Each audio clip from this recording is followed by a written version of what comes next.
Today's topic is called Ayurveda. You are what you digest and what you absorb. Did you know that gratitude, remorse, and forgiveness are the most powerful medicines in this world? We have the first Ayurveda center here in Philippines now. That's the time that I said that I wanted to complement my medical knowledge background through health and wellness coaching. While allopathy is more into incision at molecular level, Yes. I think what Ayurveda brings in the psychosomatic way of looking at it. I talked about the timing of the taking of the water. You talked about the temperature of the water. If you are unable to prevent this formation of these toxins in the body, that's the beginning of disease.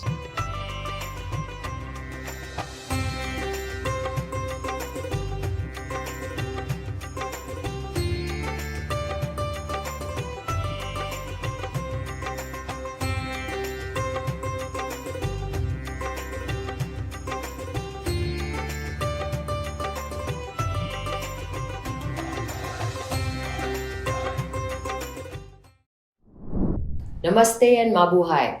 I'm Aparna back here on our this channel called the Soul Yatra Unfolds. First of all, thank you very much for an overwhelming response to my first episode, which we launched last week. So thank you once again for that. And as promised, this channel is meant to bring interesting topics, which we say we unfold.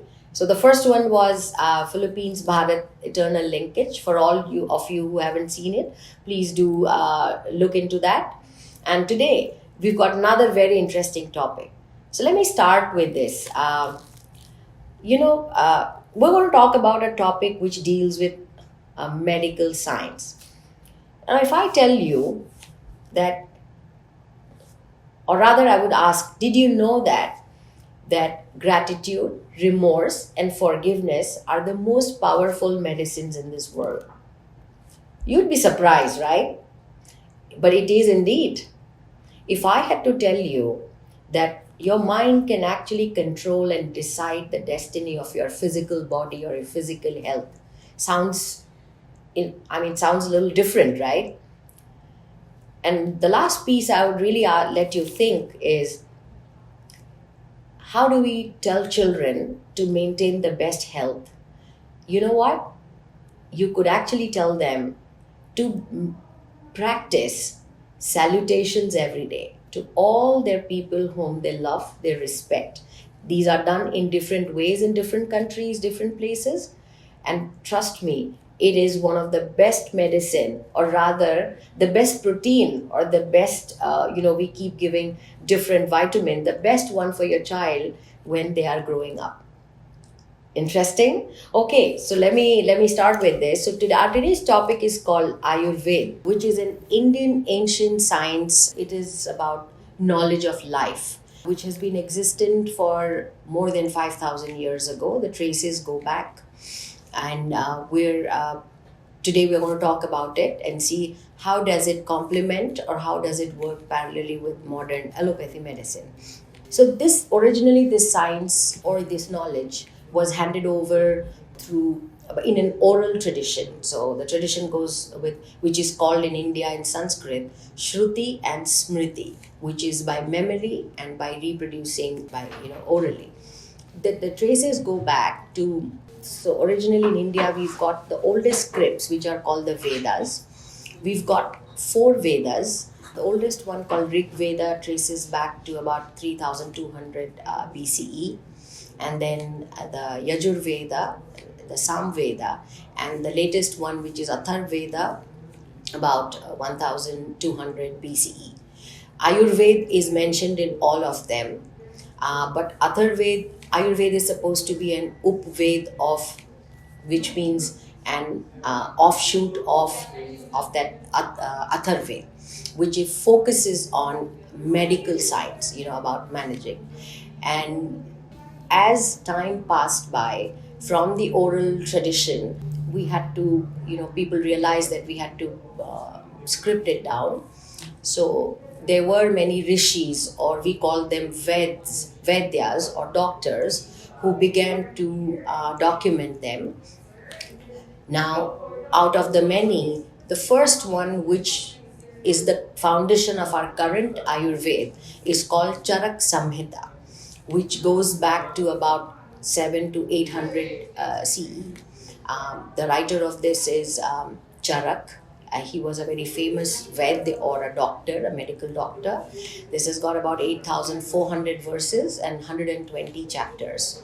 Followed by that is called Sushrut Samhita, which is written by a Vedic called Sushrut. This focuses a lot on, it's quite pioneering in skin grafting and reconstructive surgery. Followed by the third one, which is called the Ashtanga Hridayam by Vagbhat. So these three form the Brahat Trai. Brahat is mega or major, and Trai means three. So these Brahat Trai are the three foundational knowledge source for Ayurveda, what we practice today, and it is taught in various colleges across India and now across the world as well.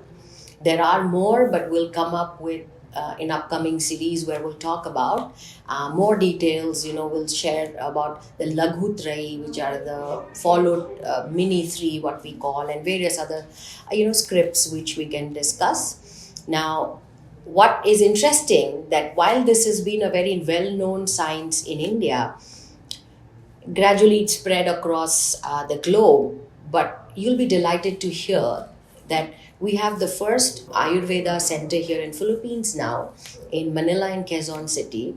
It is run by Mr. Sona Roy, who's put in a lot of effort to establish this in 2013.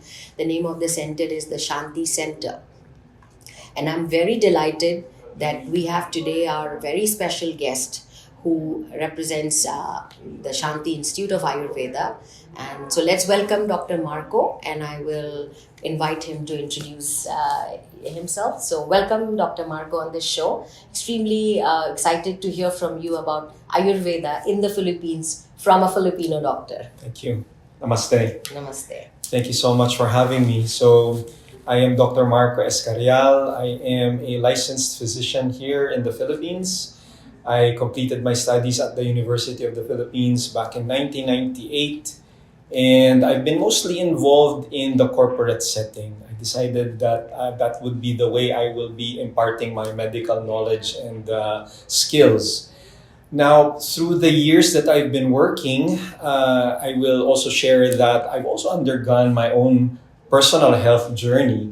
And around 2013, 2014, around almost 10 years ago, that's the time that I said that I wanted to complement my medical knowledge background through health and wellness coaching. Mm-hmm. So that was almost 10 years ago. I wanted to delve more in the preventative aspect of healthcare, go beyond the prescription of medicines, and really look at people as a whole human being when it comes to helping them. And again, looking more at the prevention more than the curative aspect of healthcare.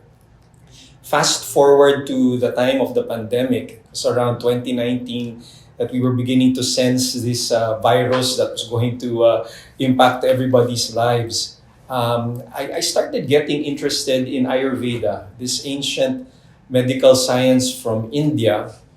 I think you've mentioned already earlier, 3,000, 5,000 years old. Nobody really knows. It's very ancient.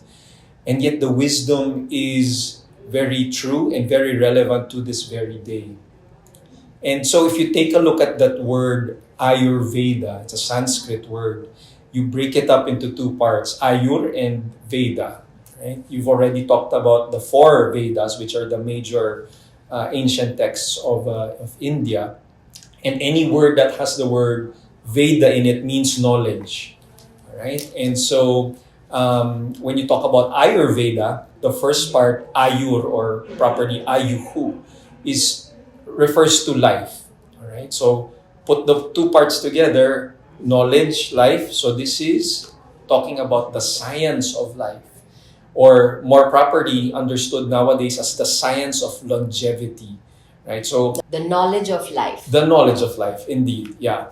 So if you look at this and you put it together with my background as a medical doctor, it's very interesting because now we are able to combine the improvements of healthcare in the modern day combining that with the ancient science that has proven to really benefit mankind in Ayurveda, then putting these two together, then we will now have a fuller approach to treating mankind and alleviating diseases. So on the one hand, you have the what you called allopathy, properly known, I guess, as Western medicine, and then now you have Ayurveda to complement it. I think it's a very good way of addressing our healthcare Yeah. needs today. Thank you, doctor, for bringing this perspective, because one of the reason why we are doing this today is to bring out this, that traditionally in India, when modern medicine came in, it started like, is it conflict? Is Ayurveda different? Is it too ancient, or is it not too rational? Like modern medicine seemed more logical. And then, but over the years, I think both the fraternity have now begun to understand that this is complementary to each other. That's right. While Ayurveda is very preventive, but allopathy is, post-mortem, and I think they must go hand in hand together. Absolutely. Right? While allopathy is more into incision at molecular level, Yes. I think what Ayurveda brings in, the psychosomatic way of looking at it, which I think even the modern medical science is beginning to look at that, right? Yes. And we'll love to hear from you with your experiences on this psychosomatic side of Ayurveda. Absolutely. We were talking about the psychosomatic side of Ayurveda, so we'd love to hear from you. What has been your experience and what are views on that? Yes, absolutely. So, what's beautiful about Ayurveda, talking about the science of life, life is one whole, right? And when you talk about life, it's more than just the body. Especially today when you have everybody talking about mental health, right? So, definitely you cannot separate the body from the mind. But even deeper than that is the spiritual aspect of man, right? So, Ayurveda also takes a look at that, because Ayurveda looks at the whole person. You're talking about psychosomatic. When you say somatic, that's the body. Psycho, you're referring to the mind as well as the spiritual aspect. And this is the other reason why I fell in love with Ayurveda, right? Because there is that tendency in allopathy, in modern Western medicine, that we're very confident with the medicines and the surgical procedures that we have, right? But I think where Ayurveda can really contribute is the preventative, holistic aspect, right? Again, referring to psychosomatic, body, mind, spirit. That's what Ayurveda really focuses on, especially from a prevention aspect, right? So it's probable that a medicine or a surgical procedure can be applied to a particular patient or person, right? But after that, right, preventing another episode of that disease, right? That's where Ayurveda can now really contribute. Can I add in this? Would it be fair to say that while we take some steps to cure ourselves physically through modern science, but if the mind is not moving in the right direction by its thought process, it is going to impact the physical health, right? Absolutely. And I think that's where Ayurveda brings in that while you may eat medicine, you may take rest, but if you are continuously in a hyper state of mind, or if you're upset and you're not willing to forgive, all of these can cause leading a mental state, which can eventually impact your physical state, right? That's absolutely true. Yes. You've probably also even heard that food is medicine, right? So this is one way, for example, that Ayurveda addresses these states that can lead to disease, right? So you're talking about states of mind. Every day now we hear about too much stress, right? People talk about stress management. And when you are so stressed, you make wrong decisions. And in this case, when you're talking about life or lifestyles, right, this can cover things like what kind of food that you eat, right, the kind of entertainment that you watch, right, the kind of relationships that you have. If some of these lead you to stressful situations, right, and you're unable to deal with them, then you start making those decisions that would impact your health, right? So, for example, if you're always stressed at work, unable to deal with it, When you get out of the workplace, then instead of choosing healthier options, vegetables, fruits, for example, whole foods that would really keep you healthy and well, you would instead go for unhealthy snacks, right? Unhealthy beverages, or maybe you want to calm yourself with smoking or other substances that you think would actually calm you down, but in fact would lead to the opposite. And you can imagine what that would do for your body, right? And this is the reason why in today's world you have so many people experiencing lifestyle diseases, right? The heart, the mind, all Can being I impacted. step in here, doctor? Sure. If you may. You bring out a very interesting perspective, and that's why, if my understanding is correct, it is Ayurveda which actually tells you your cure is not just by medicine or surgery, Mhm. but forgiveness, Oh, yes. prayers, Yes. surrendering to the people whom you love, Yes. letting go, right? Yes. Remembering God every day. For example, we've forgotten in our fast life, right? Right. That those 5 minutes of just, paying gratitude, right? Yes. To Yes. all the mighty creator plus Yes. the people who care for us. Ayurveda actually emphasizes on all of these perspective, Absolutely. right? Absolutely. And these are part of medicine, correct? Yeah. And to your point, again, going back to this concept of a holistic approach to health and well-being. So you have the body, the mind, and consciousness as parts of the whole, right?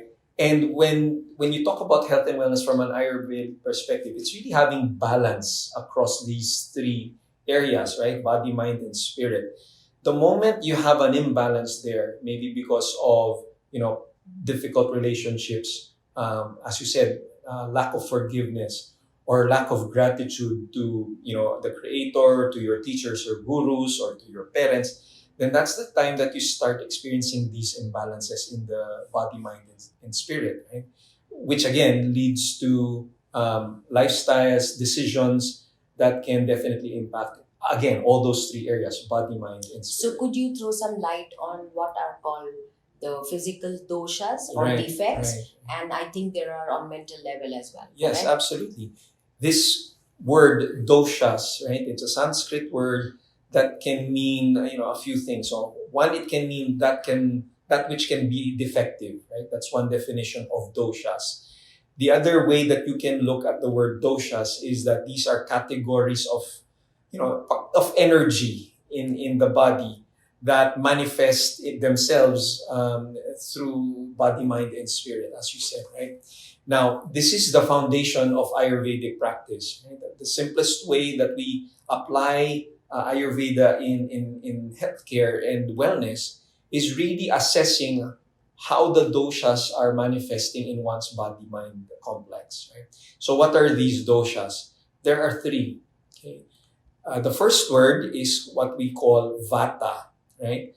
Vata is really the principle or the energy in the body and also the mind that refers to movement, right? So anything that has movement in it, for example, when you eat food and it needs to move through the intestinal tract, it's vata that controls that movement. The second category or form of energy is what we call pitta.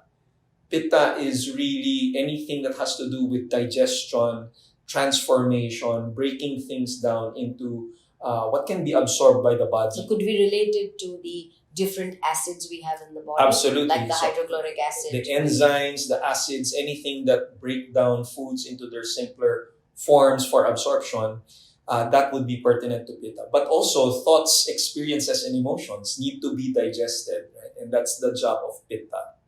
The third is kapha. Sorry, but that's really interesting. Yeah. Apart from digesting food or material things yes. inside your body, you bring out a very valid point that you've got to digest thoughts. That means sometimes digest a humbling moment with grace, Absolutely. right? Yeah. Digest anger Yes. and try to calm yourself down. Right. So all of this will be a part of that process to help yourself mentally, eventually physically. Yes. Would that be correct? And that gets integrated into the whole person.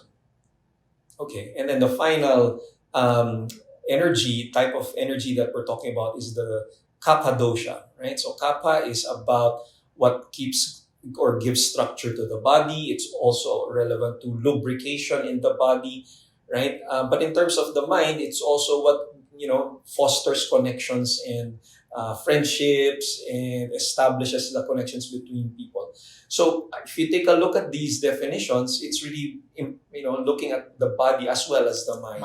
So very, very interesting. there you have the doshas. So that was an interesting piece from a dosha perspective, what you explained. Mm-hmm. And my understanding is that these will form part of the physical dosha, Right. but or defects in our physical system. Yes. But I believe there would be defects or dosha from a mental state as well. Right. Would you be able to help? Yeah. Would you help us understand Absolutely.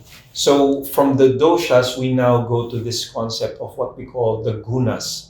Right. So gunas again is a Sanskrit word that really refer to characteristics. And in this case, as you were alluding to earlier, we're talking about characteristics of the mind, right? So there are tendencies of the mind in terms of how it deals with reality, how one engages with other people in the world around oneself, right?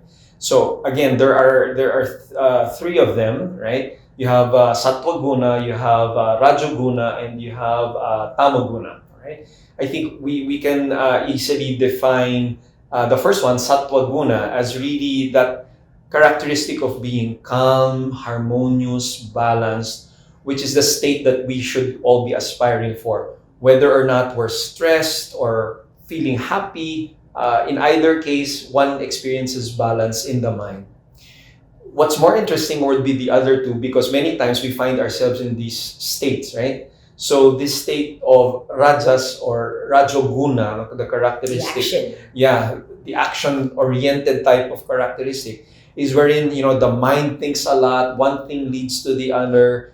Everything is about this thought. What is the next thing that I need to do? Non-stop thinking, and this is the one that we need. This kind of thinking, for example, when we're at work, right? But if one cannot control it and one cannot address the kind of overwhelming feeling that it can give you, then that's the time that you can start experiencing stress, anger. The negative kind of emotions that it can bring about. And then finally, the last quality or characteristic is what you call tamoguna, referring to tamas. Tamas we can translate this as sluggishness, laziness, not wanting to change, and it's difficult for one to make a move if you want to do something important. And so this is important because if you apply this now to lifestyle and health and wellness, this is the first thing you need to address. You need to first want to change, right? And not be lazy in terms of going for a positive change. So you want to move from tamoguna, into rajoguna, right? So rajoguna gives you that energy to move, to do something, to get out of this place that you're stuck in. Right? And then from there, once you're able to apply the changes that you need to apply physically, mentally, and also spiritually, then that's the time that you will be able to reach the third quality, which is sattva, right? Harmony and balance. Yeah. Very, very interesting, right? Yes, so yes. Not many people would give a thought to this fact that being too excited at work Mm-hmm. or anxious at work Yes. can have an impact, right? Which, I mean, we all know that stress gives us anxiety, it can give us a headache, or it can, make us not very relaxed at home. Indeed. But what I think Ayurveda brings out is a very far-reaching impact of these characteristics of the mind, which we Yes. need to work on. And of course, in the upcoming series, as we'll speak about, this is where prescriptions like meditation, Indeed. pranayams, breathing Yes. controls, right? Yes. When everything fails, then you look into this, Yes. and that's how we begin to fix some of these problems, Right. which I don't think of eating, swallowing a pill would help, right? Yes. Indeed, Yeah, indeed. I think that's a difference. But Ayurveda, or I would not say difference, as we spoke earlier, that's an add-on complementary benefit what Ayurveda brings to the modern medical science, right? That's true, and we talk about it as complementary. Eventually, you might even take on a lot of these activities, pranayama, meditation, not necessarily after you've already developed the disease. It can be integrated into your daily normal Preventive lifestyle mode. Preventive. to make it a preventative mode. Yeah, Yeah. absolutely. Yeah, no, Yeah. no, that's very interesting. I'm very keen to come to the next topic where,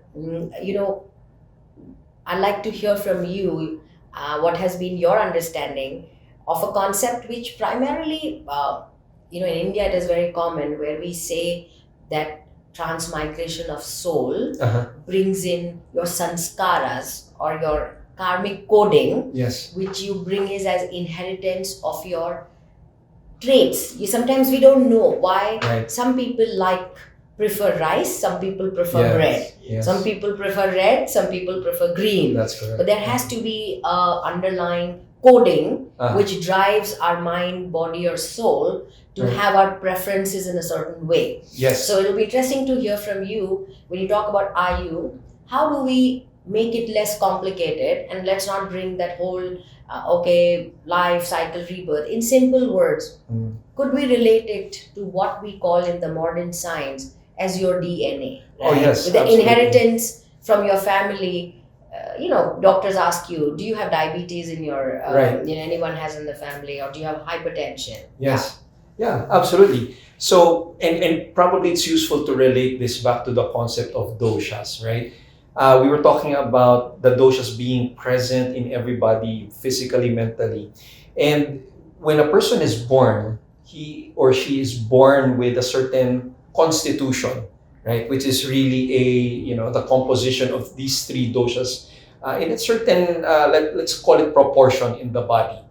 At the same time, people are born with certain tendencies, preferences, likes, dislikes, right? And one can question, where did these likes, dislikes, preferences one aspires to, right? You don't know, and yet it's very apparent that it's true from birth even, right? And so this is where this now comes in, right? What you mentioned about these are coded in our DNA. These are coded in our genetics, giving us like the impetus to go for certain things and avoid other things, right?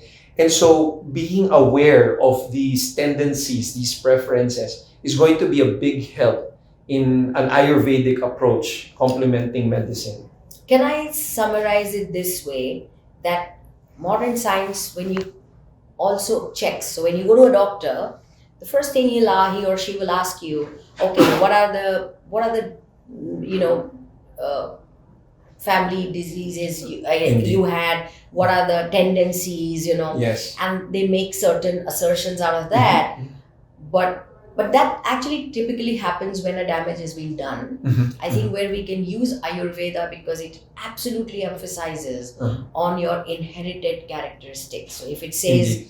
if you are carrying in your in your continuity of your sanskaras, sanskara is what you bring Right. from your generations, Right. we must identify those and make corrections right from the beginning when we start our life, rather than have a damage and then go to the doctor and then try to go back, which then it becomes damage control rather than be preventive about it. That's true, because typically even when we do a medical history, for example, with a patient, you do ask about family history, right? And Right. this is now where those familial tendencies, whether it's a disease or preferences for certain things, right? That's where you can discover things that you may want to address even before something manifests Correct. as a disease, right? So, for example, the example that you gave, diabetes, knowing that you may have family members with that history, and relating that to the doshas, for example, then addressing the imbalances in the doshas, right, in the physical and in the mind aspect of each person, then there's that greater possibility of you avoiding falling into Like not the wait for a doctor diabetes. to tell you Correct. that do not have certain food, but rather, our parents teach us right from the beginning, this has been this, like this, so maybe you might want to develop a certain taste or certain habit based on some of the historical conditions. Yes, absolutely. Yeah, this is really amazing. I just making me more and more excited about hearing it from you. So as we were talking about digestion, so I would like to take that forward by recalling we four key pillars of Ayurveda. This is what I've understood, or this is what is known. So it's in. I'll say the words in Sanskrit, and then I'll let you help us understand it better. So it says ahar, vihar, achar, and vichar. So where ahar is food, vihar is recreation, physical activity, achar is our conduct, moral conduct, code of conduct, and vichar is our thoughts. Now in these four pillars, the first key pillar which is called out is ahar, which is food. So how would you now define the importance of this first pillar in Ayurveda? Yeah, that's a very beautiful thing to begin with. So we go back to the concept of digestion, right? So we were talking about how the body needs to break down food that we eat, experiences. But the first thing that you mentioned is really all about food, right? We hear in modern times, this statement, you are what you eat, right? But Ayurveda takes this, one step further and says, you are what you digest and what you absorb. So even if you eat good food, healthy foods, wholesome foods, right? The next question to ask is your body able to break that down, to digest it, and then to absorb what's healthy, to get it incorporated into the body? Which brings to mind one very important concept, which is this digestive fire, right? And there's a special term for this in Ayurveda, which we call Agni. Jatar Agni. Jatar Agni, right? That's particularly Jatar Agni is that fire in the stomach, right? Where you have the main process of digestion taking place. So Ayurveda looks at this as something that we need to take care of. If you have a good, strong, proper, regular digestive fire, Agni, Jatar Agni, then you will be able to digest the foods that you eat, right? And so there are practices around this. We could have some examples around this. So for example, in Ayurveda, we recommend that you don't drink water immediately, something like 30, 40 minutes before a meal, or even after eating your meal, 30 to 40 minutes after. You don't just drink water, right? Why? Simply because you have the enzymes, the acids there, which is your digestive fire, really, your Agni, your Jatar Agni. It's meant to digest the food that you eat. So if you drink water too early or too soon after you eat, then you're putting out the fire, almost literally in that Could sense. I simplify it for our viewers? That what you're saying is that the digestive fire is basically the hydrochloric acid which is released in Yes. our stomach lining, in the duodenum, which is meant to mash the food what we Right. eat, right? Because the digestive enzymes do not work on any food which is until not cooked in the cooking pot of the Absolutely. what we say in Yes. Ayurveda, that it has to be cooked. And just think about it, that I was just, I always give this example that imagine you used hydrochloric acid to clean something. It's acidic, and then you put water and you make it alkaline. It's not going to have its effect. Correct. So similarly, what you eat, we all may think and believe that we're eating very healthy, but has that food really got digested is the big question. Yes. I think today, and a lot of our food habits today are probably not adequate or Yes. aligned, and I think we'll come up with series of these kind of Absolutely. small nuggets where we'll help people understand in layman's term, Right. especially the youth who always look for logic. Why would I not eat? Why would I not do this? Why would I not have a cold drink with my food? Yes. Yes. But it is so important that the food what we eat goes through its digestive process right. as designed by our digestion system. Would that be a fair thing to say? Absolutely, absolutely. So, and then there are many aspects to this. I talked about the timing of the taking of the water. You talked about the temperature of the water. So these may seem very small things, but actually very practical. And again, this is the science of life. So being aware of these qualities of the water, the timing of it, enables you to keep the digestive fire burning at a proper level, preventing the formation of these toxins that can accumulate if you don't have a strong digestive fire. And if you are unable to prevent this formation of these toxins in the body, that's the beginning of disease. Right? Yeah. So, and therefore, just by following these simple principles, you'll be able to avoid many of the drugs and the medicines that are prescribed to you. Again, just following these simple tips of You just Ayurveda. said if it doesn't digest, there are release of toxins. Mhm. I don't know how many people know, or maybe they studied in school, but we don't recall. What's the size of our small intestine? Okay. It's well, the whole intestine, right? They said that you could stretch it out for up to the length of a full football field, right? That's how huge, How elastic it is. elastic, and the amount of absorptive capacity that it has, right? So the duodenum is the first part, right? And this is where much of the digestion takes place. And so that's where your agni, your digestive fire, is really located. Which is the top, the first part of the intestine. Correct. Right? Immediately after the stomach. And if I remember correct, it's supposed to be around 14 meters or 22 feet, close to 22 feet In long. terms of the surface area. Surface area, Yeah, right? Yeah. So what I'm trying to come to is that imagine if the food did not digest right at the top of it, Mm. where it is meant to be. Look at the long journey it has Mhm. to, process. And I don't think we need any intelligence to understand the outcome, the toxins. Mhm. It doesn't process, it's going to rot there, It's correct? going to rot there. It's going to cause problems. It can spread from within the intestinal tract. It can spread to other parts of the body. So it is true, right? Then most of the sicknesses do come from food what is not digested well. That is And absolutely right. the release of toxins, which there's a word in Ayurveda, right? Yes. Ama. Ama is the word. Yeah, it's so important. Ama means toxins, Yes. and then it could be in the form of a neurotoxin or it could be uric acid, right? That's correct. So the root So lies examples. there. And before we end, maybe it is interesting now, it brings me to that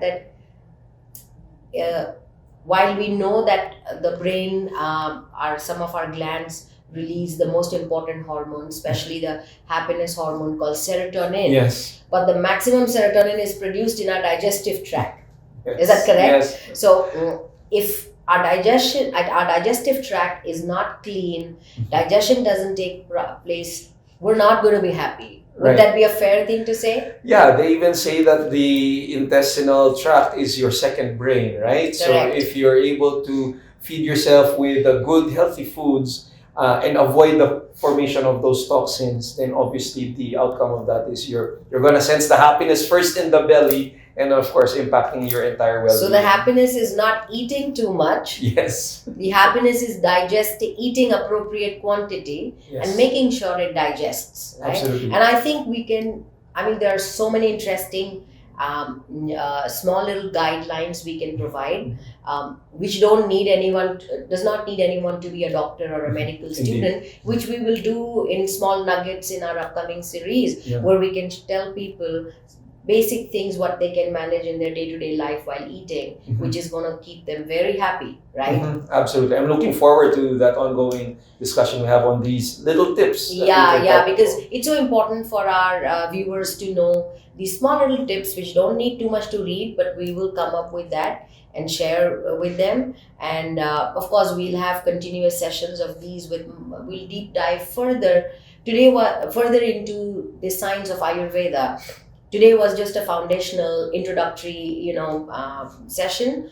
But I look forward to having you on board here with many more interesting, precise topics and specific ones where we can talk and share more insights with our viewers. I'm looking forward to that, Aparnaji. Yes.